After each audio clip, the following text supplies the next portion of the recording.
Yo, welcome back to SeaBed. Last time we this is my save. Yeah. Last time we saw some office antics going on. Not a lot of working being done, but a lot of banter. And also we got an extremely detailed sukiyaki recipe, courtesy of Sachiko over here. Thank you for that. I'll be sure to make that recipe in a couple of days. And yeah, she was hallucinating Takako being with her, which she's doing a lot, it seems.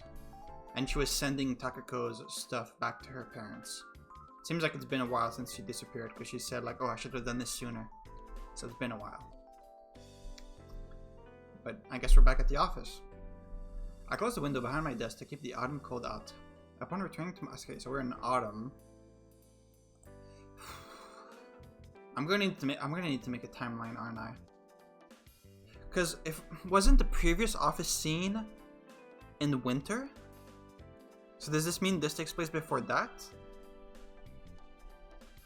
Oh god, I'm gonna need to make a timeline. For now, I'll just write that this takes place in autumn.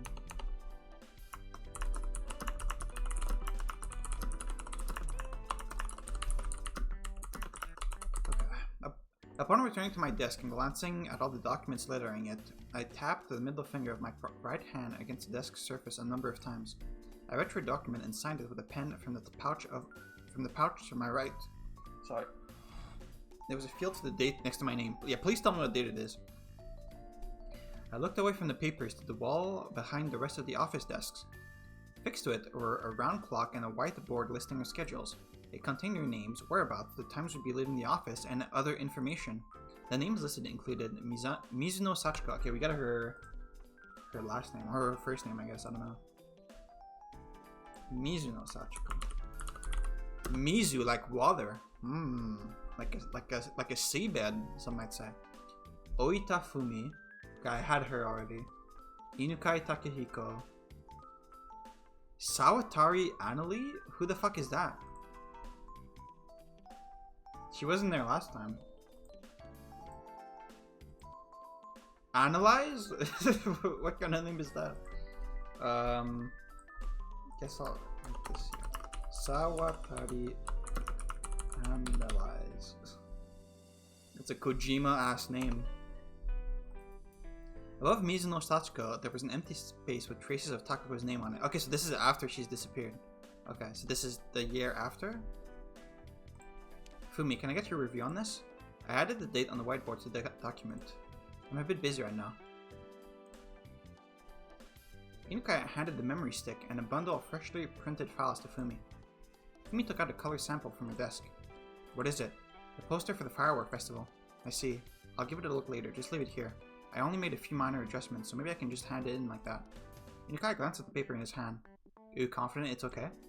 More or less.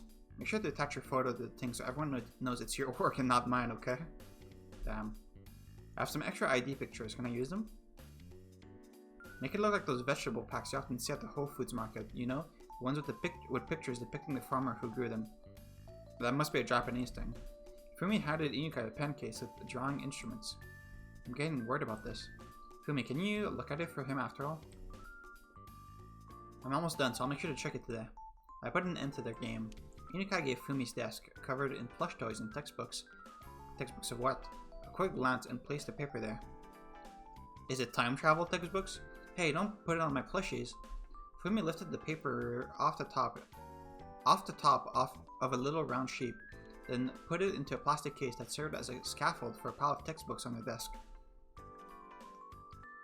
I guess this is her desk because of all the books then. And he's playing chess or something? I could see Takako's barren desk beyond it. There was only an empty glass jar on it, aside from a few papers intended for the new employee taking over her job. So over there, yeah. A bell similar to that of schools reverberated in the room. I'll go outside.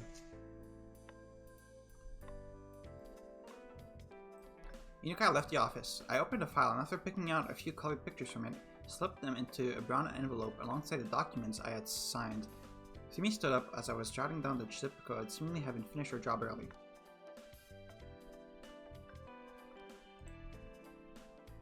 Did you bring your lunch today? I'm sorry, I couldn't wake up early this morning. I see. I'll drop by a convenience store on my way back. Would you like something? No, I'm good. I see.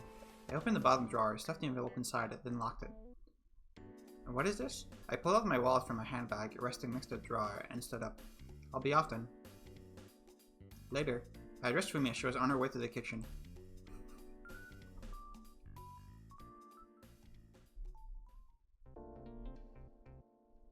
This fucking song again. The bell affixed to the corner of the cafe's door gave off a chime. I sat down at the counter and ordered a 1-coin lunch. As I absent-mindedly observed the steward in a black and white suit prepare coffee, someone rose from their seat at the back of the restaurant and stood behind me. Sachi! Wow! You're here again. Who could have seen this coming? I turned around to see Narasaki raising her hand in greeting. Or, this could be... No. This is the second time you're meeting each other, right? I was gonna say this could be the first time and we're just seeing the scenes out of order, but... You were here? I was waving at you when you came in. I didn't notice at all. So I've seen. I was starting to wonder if this was some elaborate game on your part. I'm not into things like that. Narasaki placed a saucer with her coffee on the counter and sat down next to me. What did you order? Lunch. Did you eat already? I was enjoying a cake. A cheesecake with green tea? No, I tried something else today. You come here a lot? Yeah. I told you this place was close to the clinic. Narasaki crossed her legs and beckoned for the steward, ultimately ordering another cup of coffee. Garçon, you came here before lunchtime? I came about 30 minutes ago. I finished my morning shift early. Well, I guess that's usually how things go anyway. Okay. The steward came over and placed 2 cups of coffee on the counter, one for Narasaki and one for me. Thank you. Narasaki passed my cup to me. Before long, I received the salad part of my lunch set as well. Do you know what Fwarenben is? I do not. Narasaki addressed me just as I stuck my wooden fork into the salad. What? Fwarenben. Never heard of it. I guess you wouldn't have. What is it? Even I've only heard about it for the first time last week. It's like, this is such a funny conversation. Like, if you want to talk about this, just talk about it. Why are you like pretending, asking like, do you know about this thing that no one in the world knows about? Even I've only heard about it for the first time last week. One of her patients was crying that he had lost his Fwarenben. We should have asked him about it. I placed a forkful of salad into my mouth. Is that the whole conversation? I could feel the taste of the traditional dressing and the onions spreading across my tongue. It's common practice to change the subject when a patient starts talking about something strange, so as not to encourage their delusions. So it was just something he made up in his mind? Well, the same patient came to the clinic today and was overjoyed about having finally found his Fwarenben. Curiosity was gnawing away at me, but all I could do was say I was happy for him and end the conversation there. You're not allowed to tell us this, by the way, are you? Isn't this like a breach of patient confidentiality? Narasaki took a sip of her still steaming coffee. Fwarenben? Yep, Fwarenben. I put a slice of tomato. I'm not gonna Google that because that may be specific to this game and I don't want to get spoiled. So I'm not gonna Google that. I put a slice of tomato in my mouth. It melted in my mouth with a cool sensation and a hint of sweetness. I'm afraid I have no idea what it could be, but it doesn't sound that weird to say, does it? It sounds pretty weird to say for me. Like it gives you the feeling that you might have heard the word somewhere. I'd say it's entirely possible it might have come up in some picture book or something. Narasaki placed a palm on her forehead, making an excited smile. I don't get it. You get a lot of these things at work? Fwarenben.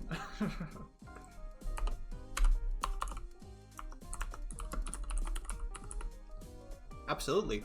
When you work with these kinds of patients, you tend to hear an unusual word here and there, like beam surfer. What's that? This patient would apparently wake up laughing in the middle of the night, but come morning, he could no longer remember what cracked him up to that extent. I think that's normal, but since he was laughing that much, he figured it must have been something hilarious, so one time he left a pen and a paper next to his pillow before hitting the sack. He woke up laughing as usual, but jotted down everything before going back to sleep so he could remember. Then morning came, and all he found on the paper were those 2 words. Beam surfer? Okay. Makes me wonder what was so funny about it. I don't know. Nor did he.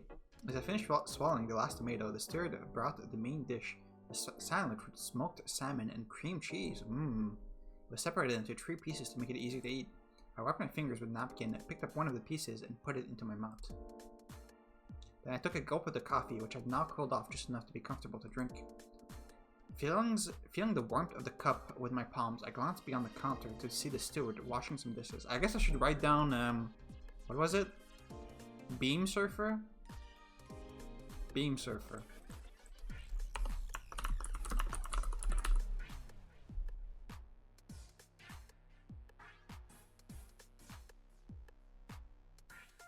So I'm just trying to see if foreign Ben is an anagram for something.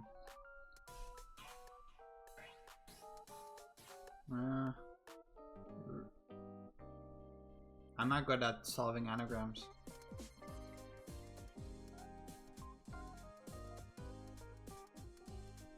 It could be Brian Waff. I don't know what Waff is.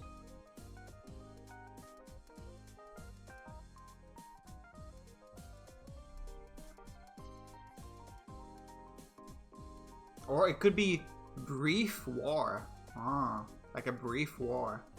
Actually, no, I'm missing the N. Okay, I don't know. Feeling the warmth of the cup with my palms, I glanced beyond the counter to see the steward washing some dishes. Narasaki added a few spoons of sugar to her coffee. Wait, why my fucking side pictures disappeared again? I want my my girls in bikinis, please. Oh, there. Oh, I thought they're not even bikinis. I'm thinking of the title screen.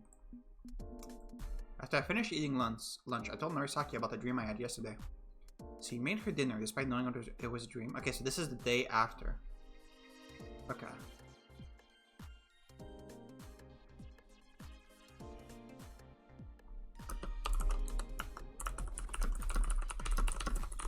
Okay, this is gonna help for the fucking timeline I'm gonna have to build. So he made her dinner despite knowing it was a dream? Yes. Narasaki chuckled. I got a little excited, I guess. I haven't spoken to her in ages. How long is ages? Well, good for you, but as I said, it's best not to encourage this kind of thing. Narasaki gave me a brief glance. I wonder if Foreign Ben is gonna be like the Blink Winkle of this game. If you know, you know. I suppose that's true. Otherwise, it might end up interfering with your everyday life. I know that. Doesn't it make for an interesting story? It might also severely disorient you. I'm aware of that too. Narasaki stuffed her hands in her pocket and leaned closer to me. Do you have any medicine that would make it go away? Why not drop by my clinic? You really want us to come, don't you? I could prescribe something for you. I'll think about it. No need to be scared. It's the kind of place that's frequented by housewives when they have no one to talk to. Yeah, you told us that last time. Narasaki spun around in her chair and stood up. I think I should be going. Alright. Once Narasaki had left, I finished my coffee, paid for everything, and exited the cafe myself. I glanced up the narrow patch of grey sky visible between the buildings surrounding me, noticing more and more clouds scattered about it. About it? I checked my wristwatch, then crossed the street and entered a convenience store. After I picked up a drink and some gum to keep me awake, I returned to the office. You know, we still don't know what time period this takes place in, right?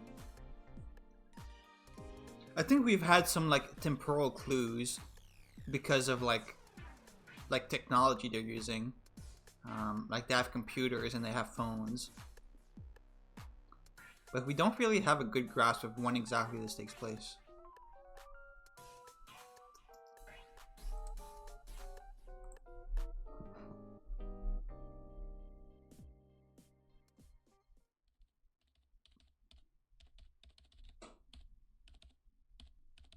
New characters popped up on the monitor with each neat tap of the keyboard.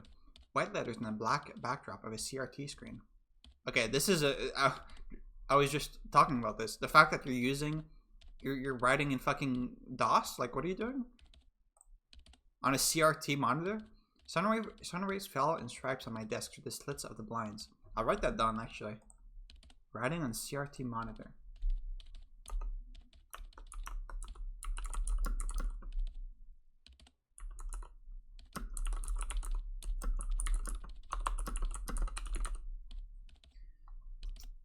Sun rays fell in stripes on my desk through the slits of the blinds. My slender fingers, the nail on their ends all well kempt, were tapping away at the keyboard, following a rhythmic pace. At times I could hear the passing of cars and nearby trains in the distance. Tap, tap, tap. Oh, what the fuck? It's only coming from one ear. Wow, that's so weird. I couldn't even tell because when I play these games, I have my headphones on only one ear so I can hear myself talk.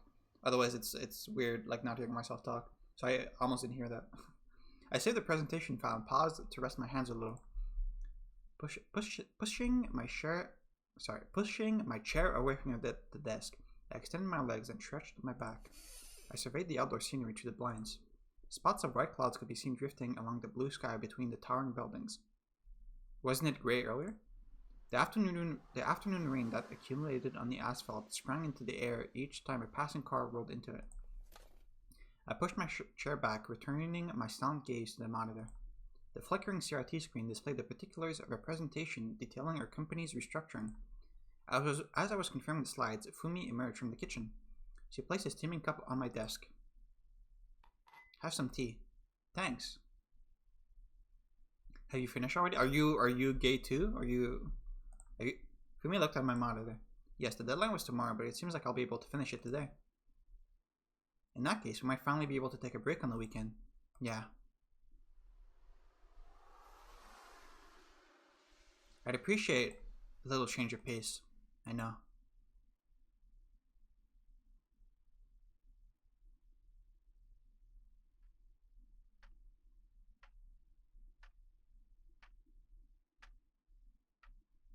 I collected the documents in the binder, which I then placed in the top drawer of my desk. I placed all the scattered writing utensils back into the pen holder. The hands of the wall clock indicated that it was a few minutes before midnight.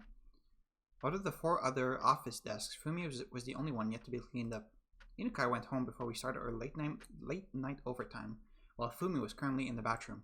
It was dark as pitch beyond the windows. My office phone rang, and I promptly picked up the receiver. Is it Takako? Hello? I'm locking up the building in 10 minutes. Are you going to need the lights for the night? Oh, never mind. It was the night watchman. The office door opened and Fumi came into the room. I'm leaving. What about you, Fumi? Me too. I gave her a nod and removed my hand from the receiver. We're leaving right now. Alright. Don't forget to lock the doors. Of course. Are we going to get the whole procedure of closing the blinds, closing every computer, locking the door, making sure the fridge is closed, turning on the alarm, closing the lights? I placed the receiver back to its place. Let's go. Catching the last train could be tough. Need a lift? Fumi tapped her skirt pocket to draw attention to her car keys. No, I'm good. I might need to drop by another place first. Is it the clinic? I see. The inside of the taxi lit up as the car in the opposite lane came closer, then fell dark again as soon as it passed us. I'm sorry, do you take the taxi every day to go to and from work? I could see all sorts of small lights beyond the window. I leaned back against my seat, heaving a sigh. I briefly regarded the driver's graying hair before shifting my gaze back to the window.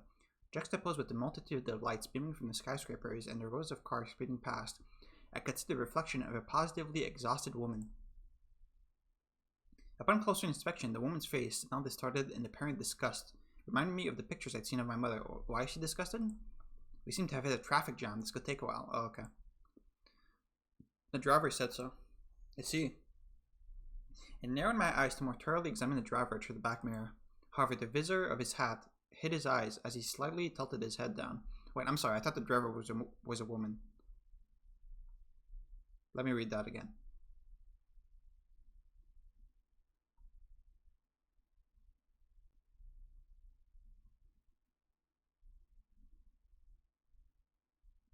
Oh, I'm so fucking stupid. She's talking about herself, like her reflection in the mirror. I'm so stupid. I'm so stupid. Jesus Christ. And she's reminding herself of her own mother. Okay. I'm so stupid. Okay. I narrowed my eyes to more thoroughly examine the driver through the back mirror. However, the visor of his hat hid his eyes as he slightly tilted his head down. We haven't seen your parents, right? We saw Takako's parents briefly at the very beginning. We haven't seen yours. You've talked about your grandparents, but... I unlocked the front door with an audible click. I'm back. Tadaima. My voice was swallowed by the darkness of the corridor.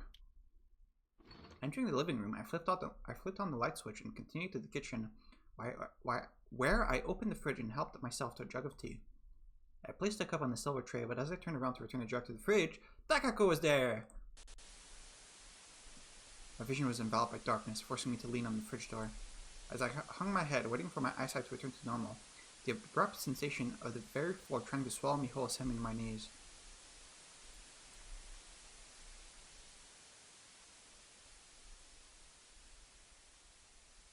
After a while, my vision began to gradually normalize. It had been a while since I got a dizzy spell that bad. I couldn't help but chuckle at it all. With my vision still occasionally blinking out, I felt some of the strength in my legs return. This prompted me to try and stand up, but I ended up losing my balance and hitting my head against the fridge. Oh no. As the fit finally passed, I stood up, placed a jug of tea that I had managed not to spill in the fridge, and returned to the living room to get changed. No tea for you, I guess. I wonder if there was anything that, like... I wonder if there was anything specific that triggered that in that scene. Like, was it the tea? Oh yeah, more office shenanigans. Okay, hang on.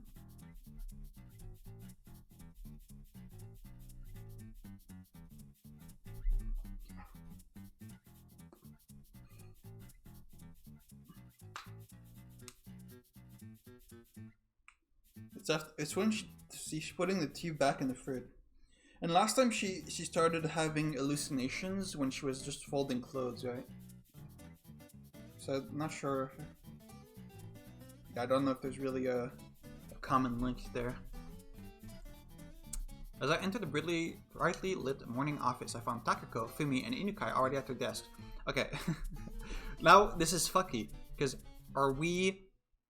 is this a scene before Takako vanished, or is this a scene after Takako vanished, and she's just hallucinating Takako right now?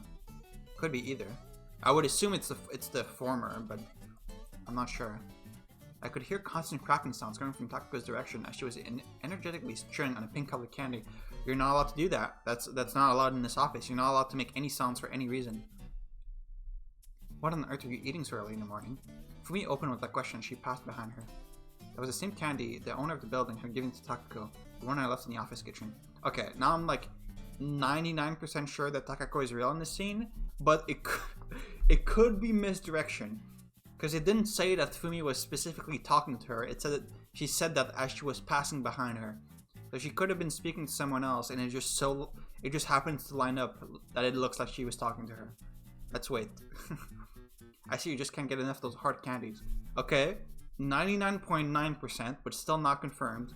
Someone else could be eating candy in the office. We don't know yet. Hard candies? A lump of sugar with a fancy shape, basically. Takako is pretty much addicted to the things, so the owner of this building brings her all sorts of rare ones.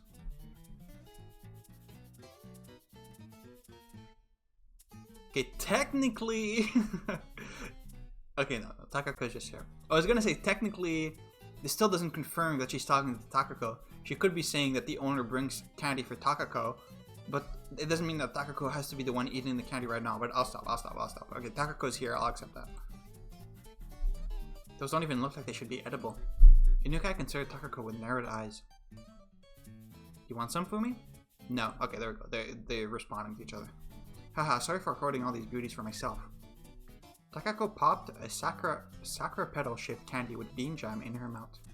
Are those actually good? They have just the right amount of sweetness and feel great to bite into.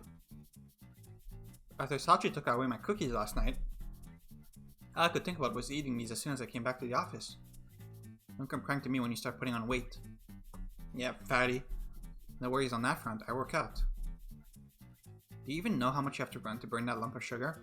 By the way, if your only goal is to lose weight, you do not need to work out. Like, obviously working out is good for like being healthy and like if you want to put on muscle, but if your only objective is to lose weight, working out is a complete waste of time. Just literally just eat less.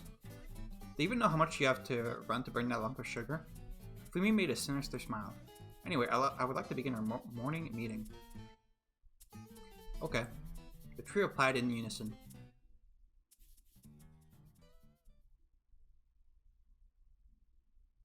Okay, what was the point of that scene? Okay, I guess it's continuing from there. We have more clients than usual this month. As such, I would advise you all to maintain clean desks so that no documents get mixed up. Alright. Inukai was the only one who answered me right away. Sachi, do you think my desk is fine? To tell the truth, yours is the one I'm most worried about. Countless sheets of paper covered Takako's desk in complete disarray, alongside a whole assortment of various writing utensils. I need them all, though. How many designs do you want to draw at the same time? Keep the papers you're now using in the folder. That's a pain. Think about it this way. If you keep your desk clean, maybe that pesky little fairy will stop stealing your receipts. Inukai addressed Takako from beyond his perfectly clean and well-maintained workspace as the latter began reluctantly organizing the papers, letting her own.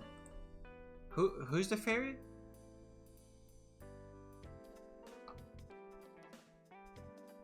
Oh, is this a joke? Like she's losing receipts and he's making a joke that the fairy's stealing them? Okay. Takako gave him a resentful glare, but that only served to make her accidentally drop all the papers she was holding. Are my plush toys a problem too? Fumi raised a hand. They're not really a problem, but I do think you have a bit too many. Maybe try reducing your number a little. Dozens upon dozens of plush toys populated Fumi's desk, surrounding her monitor like a small army. Most of them were white, round sheep. Symbolizing sleep. Where do you keep getting them anyway? Inukai picked up one of Fumi's plushies that rolled onto the floor and placed it back to its place on her desk. Does that mean this is a dream? One of Fumi's plushies. I brought a few at the toy store, but most of them come from the UFO catcher at the arcade. Don't you get sleepy surrounded by so many sheep? Yeah, that's what I'm saying. Takako sounded a laugh. I'd appreciate it if you could get rid of those bottles as well, Takako. I pointed at the colorful mountains of bottles on her desk. The now empty energy drink bottles were built into a huge and highly unstable looking castle, resembling something out of a western picture book. The packaging of their brand changed every few months, and Takako kept buying them every time that happened. Hey, it wasn't easy collecting them all, you know? What did you even collect those things for? Don't you get the urge to collect things when there are different types? No, not really. Well, in that case, it'd be nice if you either didn't leave them all lying over the place or yell at me when I end up throwing them away. I still can't believe you just throw them away like that. What do you do with them? Takako picked up a red bottle that was close to her. Watch. She placed it on the windowsill. And now you gaze at them. Inukai, can you bring the garbage bags? Sure. Whoa, wait. You can't do this to me. Takako reached out to Inukai, who was already heading towards the kitchen. Hey, think of all the fun you'll have collecting them again. It's pretty funny. You monster. Look, remember when we went to the waste disposal facility back in elementary school? Takako interrupted me. Huh? Takako made a gesture with her palm to calm me down and slowly began. It took 2 hours by train and shuttle bus to reach the incinerator plant. I'm not sure what I'm reading this correctly right now. Look. And then Takako interrupts her. Remember when we went to the ... waste disposal facility back in the ... is throwing me for a loop here. Is she lying? Or did she like cut herself off from saying something else? It took 2 hours by train and shuttle bus to reach the incinerator plant. It was this really silent backwater place up in the mountains near some rice fields. Anyway, when I saw that heap of garbage being consumed by 800-degree flames, I felt sad for all those things that have to travel up that road only to be incinerated at some faraway no-name facility. Takako launched into some mind-boggling story again. So I've decided to hold on to things and treasure them for as long as I can. How are we supposed to clean up without throwing anything away? I can't imagine I can live with her, Mizuno. It's a test of one's ability to deal with her antics. What do you mean exactly? Well, let's say I buy her a new pair of shoes. As she starts wearing the new ones and gets used to them, she eventually stuffs the old ones away in the back of the shoe cabinet. All I have to do then is throw them away when she forgets she ever had them. By the way, Sachi, where did my white mules go? You never had any to begin with. What? Like plushies of white mules?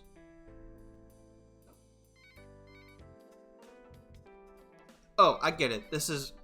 She's doing a joke off of what Sachiko was saying, and she's like playing on... Okay, I get it. The sudden ringing of the phone interrupted their conversation.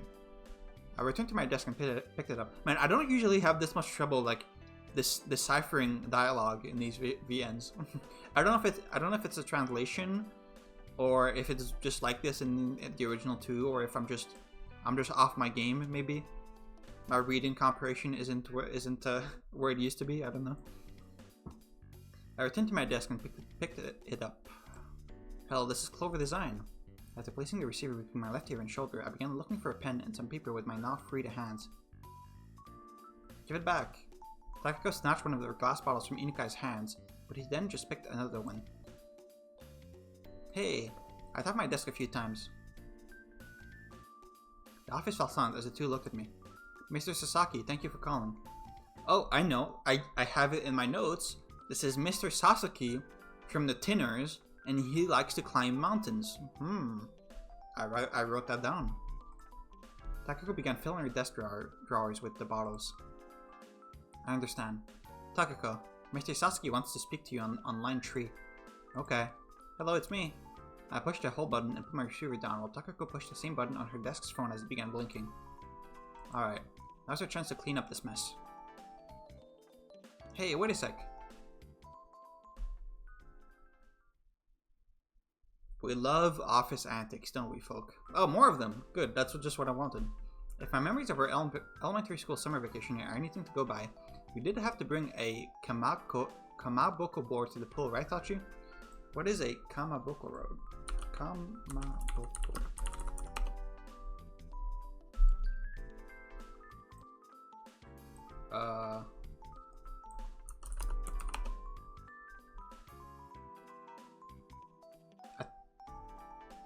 I don't know. I'm trying to look it up, but I mean, kamaboko is like some food. It's like a fish thing. But what is? I guess the kamaboko board is just a board that kamaboko is served on.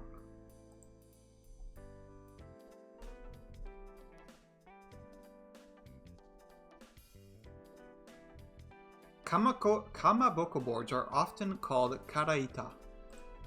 Karaita.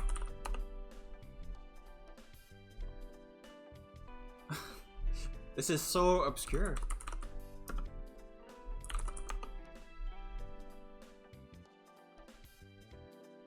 Okay, yeah, a Japanese fish cake board. Okay. Good to know. Okay, so you had to bring one of those to the pool, right, Sachi? To the pool? Takako used a corkscrew to open a hole in the board, passed a piece of string through it, then hung it around her neck. It was a bit too complicated for anyone to understand what she was trying to convey. This is too Japanese for me. I don't know what's going on. Why would you carry such a thing around with you? That's what I'm saying. Inukai, who went over to Takako's desk to ask her for advice on coloring, raised his shoulders and made a contemplative face. You really don't know? Takako took out a piece of paper and a pen from the desk drawer and drew a kamaboko with a piece of string on it. What? She then separated its area into 3 parts with a huge T and wrote class on top, name on the bottom right, and address on the bottom left. That's what I'm talking about. Surely we've seen that before. I've consumed a lot of Japanese media and I have never heard of this in my entire life. Not at my school, at least. You have, haven't you, Fumi? Takako leaned over from her monitor and showed Fumi the picture. I think you need to take out that T. I have. It's used to make sure people know how to contact your family in case you end up drowning. Jesus, okay. Is this seems like something they would do in the fucking 1940s. Oh, I see. I wonder if it's only practiced in southern prefectures, given that Miss Fumi is familiar with it while I'm not. We'll write that down. From southern prefectures. Not from southern prefectures. I've had a discussion about this after coming to Tokyo, and even in the same area. There are apparently schools that do it and ones that don't. Fumi went on in a disinterested tone while tapping away on her calculator. I see. This was about as alien to me as that Mont Blanc ice cream thing. Okay, I know this. They love Mont Blanc ice cream in Japan. They love it. Inukai returned to his desk to resume his work. Is there anything that the school in your area did the same way as us, with pool-related things, I mean. I don't feel like starting a weird game, but... Did you have to collect colored balls during your pool lessons? Yeah, my place had that too. I'm pretty good at swimming, so I collected a bunch. That sounds like something you'd be good at, Inukai. What does that mean? Yeah, what's that supposed to mean? When you had to collect the remaining balls, did you go in circles with the others until you made a whirlpool? We did that, yeah. Alright, all schools make you do that. I don't know how... Maybe this is just a me thing. I don't know how these people have such good memories of their childhood. Like, I do not remember anything about my childhood. Like, if you ask me, like, when I learned to swim, I have no fucking clue. Or any swimming classes in school. I couldn't tell you.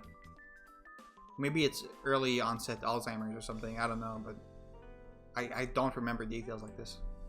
Takako was busy having a conversation unrelated to work, ultimately dragging Inukai into the mix as well. I also remember trying to do an underwater somersault and getting my nose full of water. I wonder why it hurts when that happens. You're the only one dumb enough to pull a stunt like that. I decided to interrupt a never-ending conversation. Yeah, I can't say that ever happened to me either.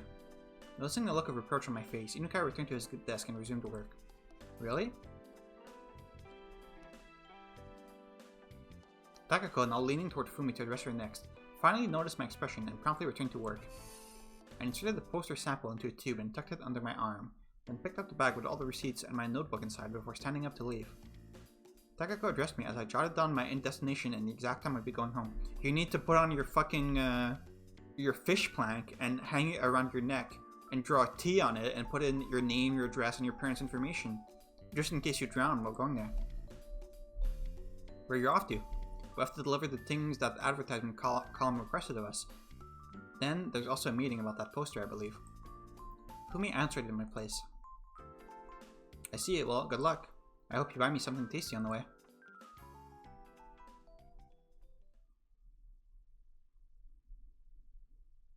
Man, I gotta say, this whole story has been a lot more slice of life than I expected. After finishing my errand, I called a taxi to make it back to the office. You just call taxis every time, huh? You just spending money willy-nilly. I guess you did rent a deserted island last time, so... The sun reflecting from the glass-made double doors leading inside forced me to narrow my eyes. I'm just kind of questioning the point of a lot of these scenes. Like, are some of these scenes literally just here for like slice of life stuff and they don't have any further purpose? Or am I gonna read back? Am I gonna read this scene back after I'm done? I'm gonna be like, oh my god, all the clues were there. The fishboard. How did I not realize? I mean, obviously there's the link with like drowning and like the sea. Obviously that's like a recurring theme in the story. So maybe the fucking fishboard is gonna come back later whenever the character is drowning or something. I don't know. You had to pass through two sets of doors to get inside the building. After the first set, there were stairs leading underground to the right, and a stretch of mailboxes with a guard room to the left. The grey-haired man behind the guard room's window gave me a small bow as a gesture I returned. I climbed the stairs around the second set of doors, reaching the upper floor. All the rooms in this L-shaped corridor had nameplates, reminding me of classrooms in the school. The nameplate of the nearest room said Clover. I saw an old signboard in front of the door with the text Clover Design Office printed on it. Honestly, it looks like something you'd find in front of a martial arts dojo or something. Yeah! I heard a scream from the inside. I took a step towards the door, ready to fling it open, when it opened by itself. Welcome back, Sachi. What's going on here? Look! Takako opened her hands to reveal a tiny ladybug crawling along her palms. You will just do anything but work, won't you? It had a red back with several white spots on it. It was on white spots? It was on Fumi's shoulders. It must have landed on her when she was outside. Don't white spots mean that they're young? Am I making that up? I'm not good with bugs. The one responsible for the screams joined the conversation. But Fumi, didn't you draw ladybugs in that lunchbox wrapping paper design? I'm okay with them if they're just drawings. The ladybugs are cute. No way. I can't look at those wriggling legs. You don't need to go out of your way and hate all bugs just for the cutesy appeal. It's not a cockroach or anything. Takako let out a self-satisfied laugh. As for Fumi, she glared at Takako with condensed hire. You know, I used to really have a deep-seated fear of bugs when I was a kid. I've gotten over it now. I mean, I still don't like bugs, but I'm not like freaking out when I see one. Not even bugs, just like flies specifically. I fucking hated flies. They made me fucking go bonkers when I was a kid. And not just flies, but like any bug that flies, like bees, wasps, flies, moths. Oh my god, I fucking hated moths. Oh my god. Anyway, I can imagine you being okay with cockroaches too, Miss Takako. I guess so. I just don't like how they're usually dirty and crawl real fast. You helped that cockroach we found in the kitchen escape. Inukai raised his face, continuing the conversation. I don't enjoy senseless killing. Takako puffed out her chest as Fumi went all pale. In the kitchen? You're kidding, right? It was 2 days ago. You're exaggerating, Fumi. If you're that scared of bugs, then maybe we should start keeping a lizard in the kitchen. Or some spiders.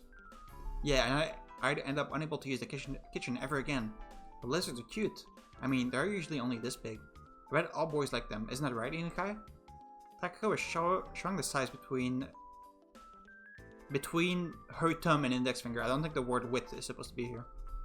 A lot more grammar mistakes this episode than last time's. Well, I don't hate them at least. But there are plenty of big lizards too. Oh, that's right. Back home I saw one that was over 20 centimeters long. Passing by Takako, I placed the bags I've been carrying on my desk. Don't even think about bringing any in here. I've never heard of an office that kept a lizard before. It could be our mascot. Takako could consider the ceiling a display of contemplation. Want to change your logo to a lizard? Well, there's a meaning to our clover design. Takako pointed at Inukai.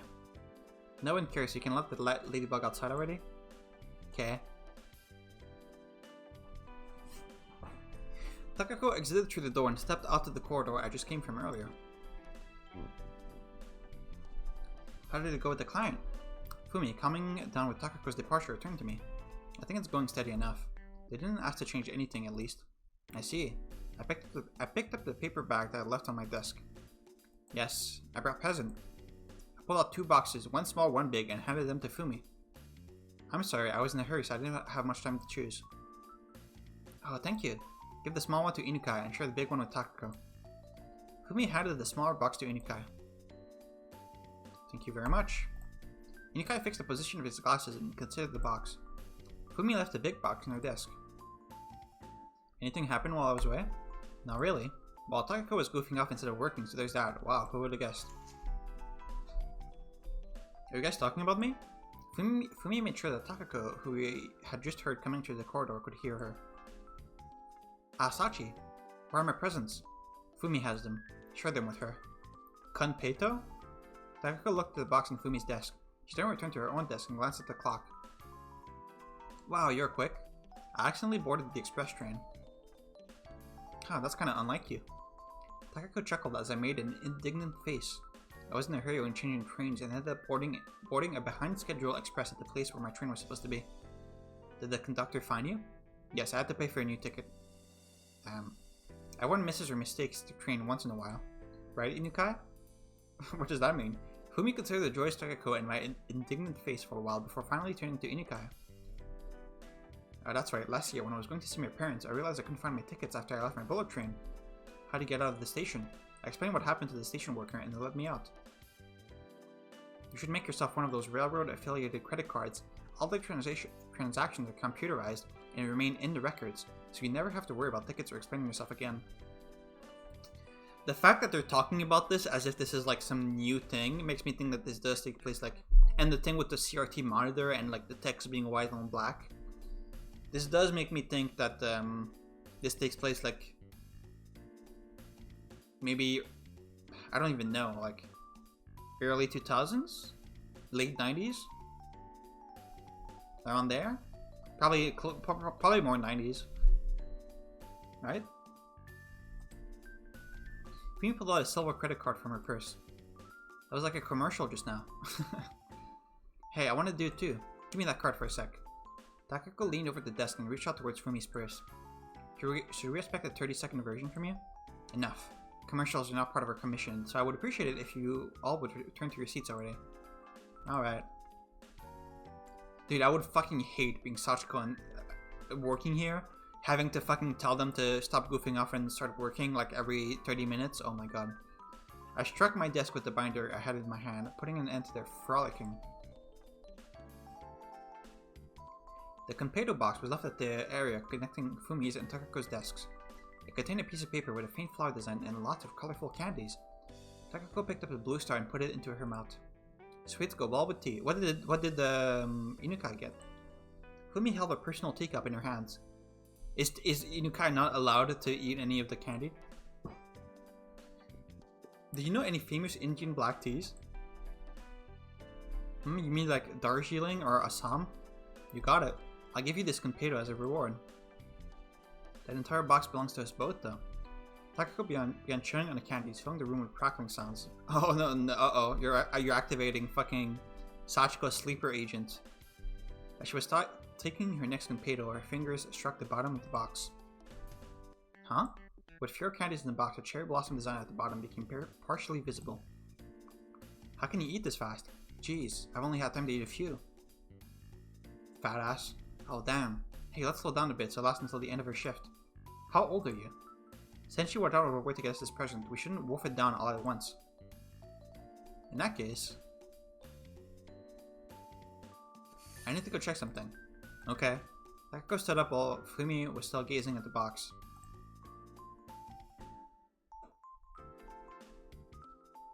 Takako walked to the door and suddenly turned around and came back.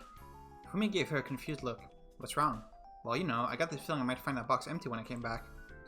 Takako bent her back slightly. Come on, I won't eat them all. God knows how much weight I might put on if I did that. Okay then. I can't believe you get so suspicious over a few candies. Haven't you heard of all the wars that broke out over sweets?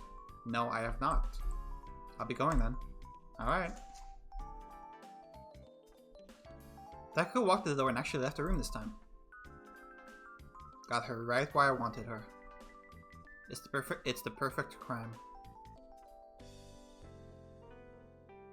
Fumi, after making sure that Takako was really gone, took out a white piece of paper from her desk and placed all the Konpedo from the box on it. All of them? Okay, well she's gonna know.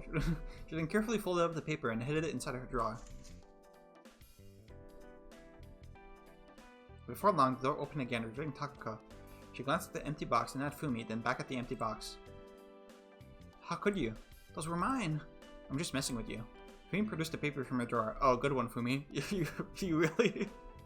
You really got her good with that one. Good one. Also, those were for us both. So fucking stupid.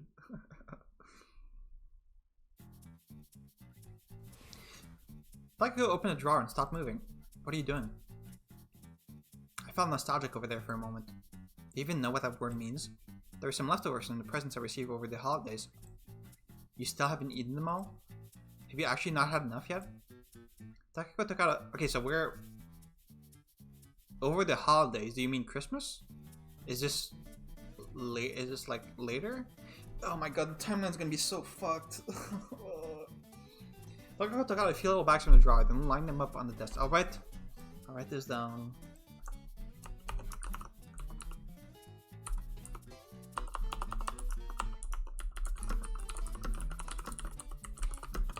I don't even know if I'm supposed to like piece this all together or if I'm just wasting time. I'll try regardless.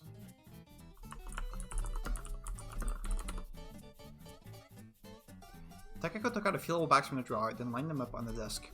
Steamed buns from Sachi, rice crackers from Fumi, and some fried snacks from Inukai. We didn't see what Inukai got as a present, right?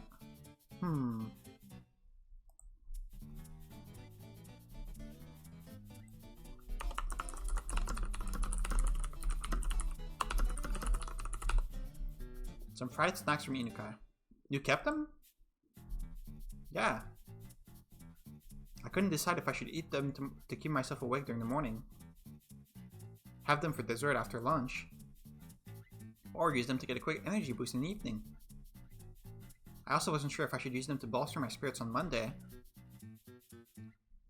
Endure until Wednesday. Or make them the grand prize for surviving until Friday. Can you just go back to work and shut up? You see, some of those are salty, while others are sweet. So I was thinking I should use the salty ones to boost my motivation when I'm already feeling good. Well, I could use the sweet ones when I was more tired. Thing is, sweet things don't go well with certain drinks, so I had to take that into consideration. That's true, sweet things don't go well with certain drinks. So I had to take that into consideration as well. Well, I bet everyone's glad you gave their present so much thought. Yeah, but then as I kept thinking and reconsidering, I eventually forgot I had them until opening this drawer right now. Takako placed her drawer on the desk, wistfully gazing at the treasures. We still have some Kampedo left. There were still a few sugary candies lying in the box. Okay, so this is after the candy scene.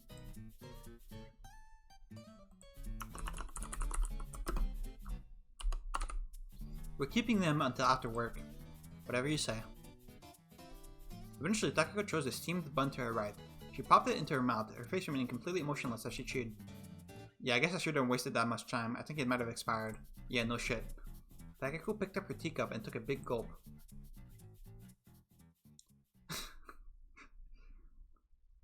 Incredible scene. As the sun began to set and the light lit up in the darkening corridors, Takako switched on the office fluorescent lamp. She then returned to her desk in silence. Takako, Fumi, and Inukai continued their work under the illumination of the white light, almost like it was still in the middle of the day. The Kampedo box lay empty on the table. Alrighty. Takako crossed her fingers and stretched her back. You got a day off tomorrow as well, right? Wanna go see a movie? Takako addressed Inukai and Fumi over their monitors. Are they showing anything good right now? How about the detective story? Detective Conan? A Japanese film? You prefer Western movies? I can't take most Japanese films seriously. Most of their lines sound fake. Damn. But that's what's good about them. Even the actors seem more interested in showing themselves off rather than playing their characters properly. That is a thing. I mean, I don't watch a lot of like live action Japanese movies. I'm not sure about Japan, but I know that's a big thing for Korean shows. Korean shows, dude. Korean shows are so overacted, it's ridiculous. It's just like that's just like how they do it over there. It's just a different culture. But like to someone in the West, Korean actors are so cringy. Like their overacting is just ridiculous. Like it stops you from being able to take anything seriously. Even in popular shows, like I mean, I like Squid Game. I've only watched season 1, but like even then, where like it takes itself way more seriously than most Korean media, it's so over the top, the acting, I felt. But yeah, whatever. That's because you're not interested in them. Some people watch movies just because of the actors they like. Inukai's aunt stopped as he got distracted by Takako's conversation again. I have some plans for tomorrow, so I can't go. Fumi made a quick response while arranging the things on her desk. Didn't you see your friend the weekend? I did not.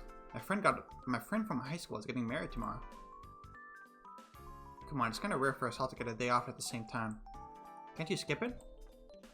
Takako placed her elbows on the desk and leaned closer to Fumi over the monitors. They asked me to sing. At the wedding? I can't just ruin their plans like that. Fumi leaned away from Takako. You know, I've never been to a wedding. You can sing? Miss Fumi used to be in a band from what I've heard. That's the deep Fumi lore.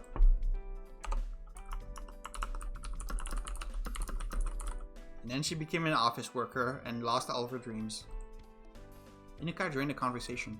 That's awesome! Were you actually producing original songs and stuff? I still have one of the CDs we released. Well, not like I'd ever bring it in here. What? That sounds like so much fun! Go make one yourself, it's not that hard. I can't think of any lyrics. You can just write down whatever. We'll take care of the music. Hey, I never even kept a diary. Song lyrics might be a bit too much. Most people's creative writing experience begins and ends with emails, I suppose. Thank you very much. I am Takako. Does it sound good enough? Sure, why not? You could try and go for this ultra polite band. Alright, let's make the name of our album Deathmatch and the title of the first song Deviation. Does that sound good to you? All I have is a bad feeling about it. The grandfather clock in the corridor signaled the beginning of the new hour. Sorry, but I have to leave early. Fumi placed the belt of her handbag on her shoulder and stood up. Thanks for all the work today. See you next week. Inukai and myself said our farewells to Fumi as she headed towards the kitchen. You're going already? I'm visiting my parents tomorrow. I have to start preparing for that. Hey, are you singing at the wedding, or are you visiting your parents? You can't even keep your life straight. Fumi told Takako the exact same information that was already written on the whiteboard behind her. I think I'll be leaving soon too. Progress is as high I have previously reported. Okay, wait, actually, like, what's going on with Fumi? Sorry.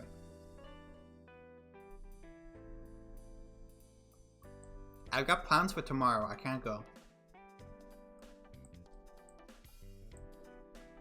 My friend from high school is getting married tomorrow.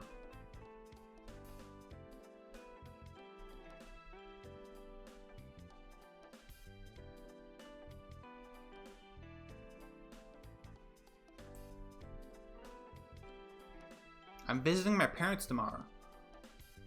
I mean, I guess you could be like having the wedding and also visiting your parents on the same day, I guess.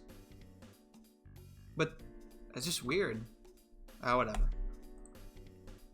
Alright, thanks for all you did today. Like, why would she just say, like, why would she say something different here instead of just saying, yeah, I have a wedding tomorrow, I gotta prepare for it. I just told you 2 minutes ago. Thanks for all you did today. The sun had already set, making the temperature in the room drop a notch. I lifted my jacket off the hanger to dress myself in something a bit warmer. As I returned to my desk, Inukai stood up with his bag in his hand. I'll be leaving early then.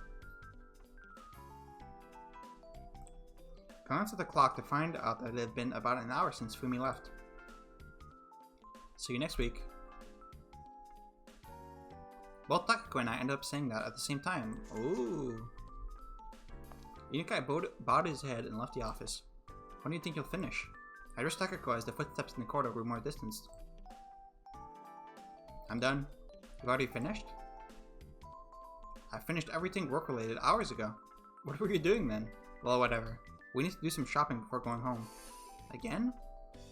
Takako fucking finished work in 2 hours, listen to podcasts for 6 hours? Classic. Classic office job. Takako turned her chair around to face me. I saw that you people ate everything that was in the office fridge. I love the carpaccio you made. Ever thought of opening up a restaurant of your own? I mean, if you can whip up something that good from your leftovers. Is there anything particular you want to eat tonight? Wait a sec. Takako spun her chair around and considered her monitor. I wrote a program that selects your dinner for you. What the fuck are you talking about? What on earth are you doing during work hours? First, you have to enter your mood today, then your blood type, and finally your birthday. What? Wouldn't my birthday alone be enough? Why would it be? I'm so confused.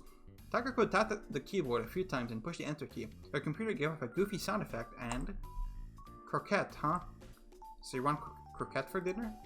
I think I want something lighter. I'm not in the mood for meat and potatoes either. Well, I guess I could go for curry, but we ate a lot of that last week, so I'd rather try something new. Okay, so it's just randomly generating food. Okay. What you're entering is completely irrelevant, I guess. I kept listening to the goofy sound effect repeating over and over again. I see it only has things you like. I want a beef udon, but it's not coming up for some reason. Anyway, we're leaving. Get your things. Sure thing. Takako turned off her computer. I'll go turn off the lights outside. Oh, please. And with that, she left the office to take care of the lights out in the corridor. Please tell me the order you closed all the lights. I gotta know. I can't even see it. Oh, man. Oh, never mind. I locked the kitchen and the windows. The office door opened as I was pulling down the blinds. Hello. I turned around to see Inukai with a bag in his hands. What happened? I forgot my keys. Inukai opened the top drawer of his desk, took out a bundle of keys from it, then placed it in his pant pockets. Did you decide on the movie you want to watch? A movie? Inukai locked his drawer as he replied. Are you busy tomorrow? Not really. I see. Are you a time traveler? Sorry, that's the first thing my head jumped to. Because it seems like this Inukai doesn't know about the conversation you just had, right? Because he doesn't know what he's talking about. what she's talking about when she's talking about movies, and he doesn't remember like saying that he was busy, or no, saying that like the whole conversation with the movie. It seems. Are you leaving? You can ask me a question as I was confirming the calendar. Yes. I was just about to right now. That's good. I'm glad you made it. What? I guess. Oh. Oh.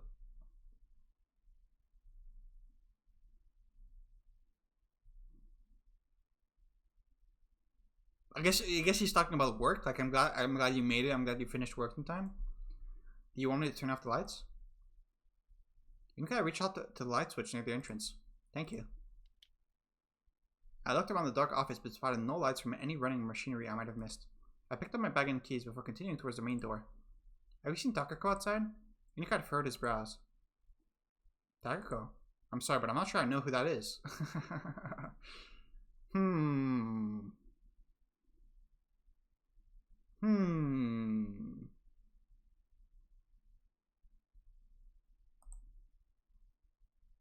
And the scene ends there.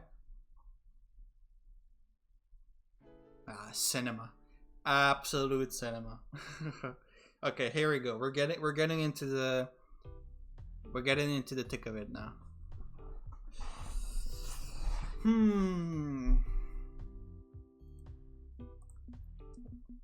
I guess I have to save over this now. Let me look at that again. So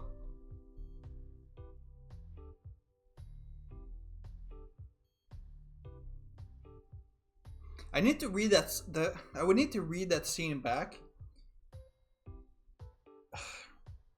I need to read that scene back and confirm. I'm pretty sure people were talking to Takako, right? It wasn't like Takako was like an imagination of Sachiko during that scene. I'm pretty sure she was actually there.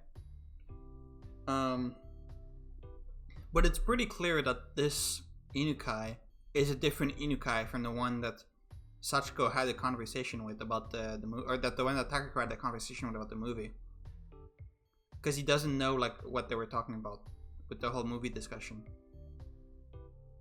Or maybe it could be that this is the same Inukai, but Sachiko just like hallucinated the whole conversation that he had with Takako,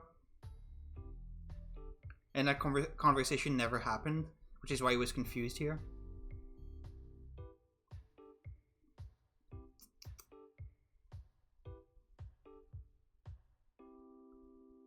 Yeah, so I think right now it's one of three things.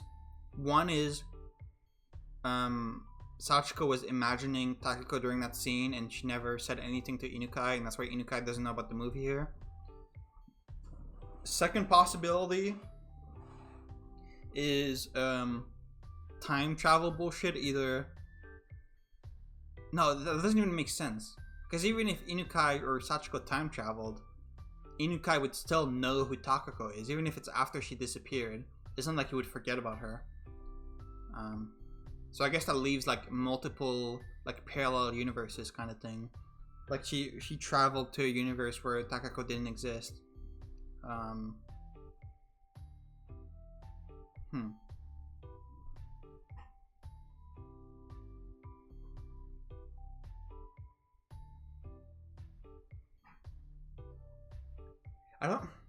I'm trying to think about the implication of, because I'm thinking, instead of Takako disappearing, is it that instead Sachiko traveled to a parallel world where Takako didn't exist? But I don't know if that makes sense, because like all her stuff in her apartment, all Takako's stuff was still there. Takako's parents were still there, right? And she sent them her stuff. And didn't what was her name? God. The psychologist lady. Narasaki.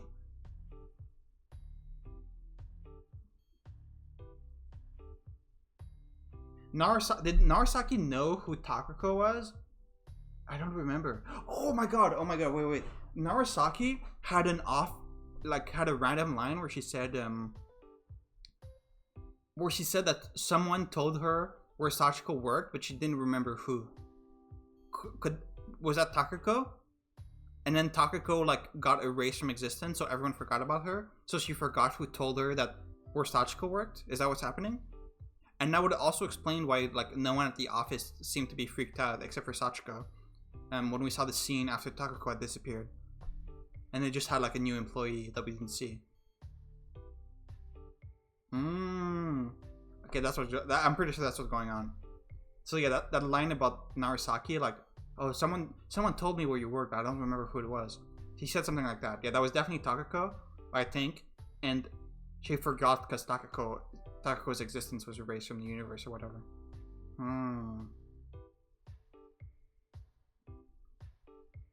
So was that scene like the exact moment where it happened? At that precise moment?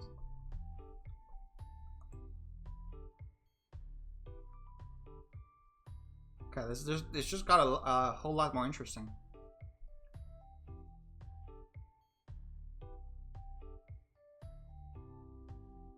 Oh man, I gotta. I don't know if I should do this or if it's cheating, but I kind of want to go back previous scenes. I'm probably gonna do it. I want to go back to previous scenes and like see exactly like in the scenes where Takako wasn't had disappeared, how people are talking about her. Like when she sent Takako's stuff to her parents, did her parents request it or did she just send it without them having asked for it?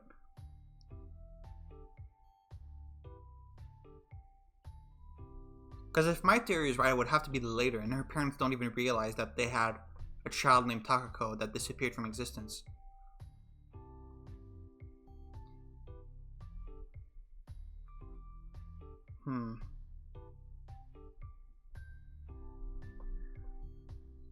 I'm thinking.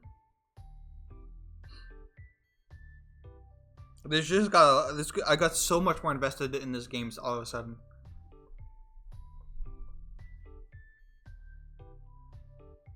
I'm gonna keep thinking about it, but right now I think that's where my mind is at. Takako was like somehow erased from existence or something along those lines, and everyone except Sachiko forgot about her. But like, it's weird because like everyone forgot about her, but there's still physical existence of her being alive. Like the stuff on her desk is still being there, and like all the stuff in Sachiko's apartment.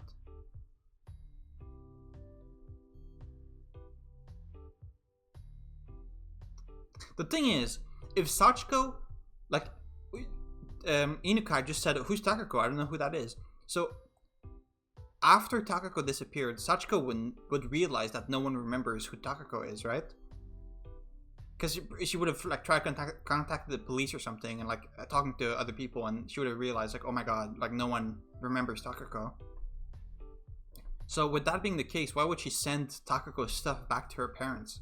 That seems so weird. And she also said she included a note saying like, oh, I'm sorry that it took this long. But if she knows that everyone forgot about Takako, why would she do that? I guess maybe like just emotionally it makes her feel better. Like if she felt like she had to, even if her parents didn't remember her. Maybe something like that. Yeah, anyway, that's where my mind is at right now. I love theorizing on in mystery visual novels. Yeah, gonna stop here for now though. Really interested to see where it's gonna go.